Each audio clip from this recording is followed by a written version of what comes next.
Meron po tayo ngayong another client. Ang problema po ng system unit niya ay yung ganito pong error. Lumalabas po yung F1.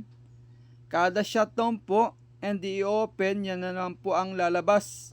So kapag ganito po ang problema ng system unit natin, ang papalitan lang po natin dyan po ay yung CMOS battery.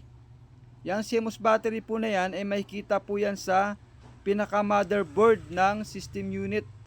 I-open nyo po yan. Madali lang po itong tanggalin.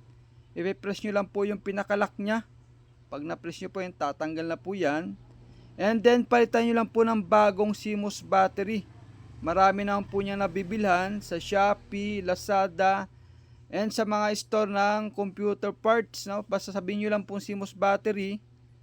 Then, ayusin nyo lang po yung pagkakabit. I-press nyo po na maayos.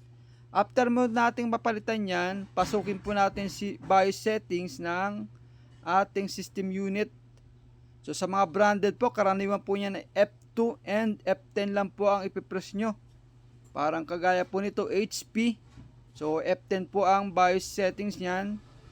Then set up lang po natin yung time and date po ng ating system unit, no. I-ano po natin ng tamang date and time. Then sa boot order po niya, Windows Boot Manager po ang kailangan para una niya po ma-detect ay yung pinaka operating system ng ating system unit pag inopen po natin.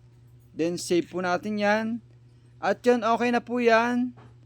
Kahit mag-shutdown pa po kayo, mag-restart, hindi na po yan magkakaroon ng error. So yun lang po yung papalitan po natin dyan kapag ganyan po ang problema ng inyong computer. Ibig sabihin po, mahina na po yung CMOS battery.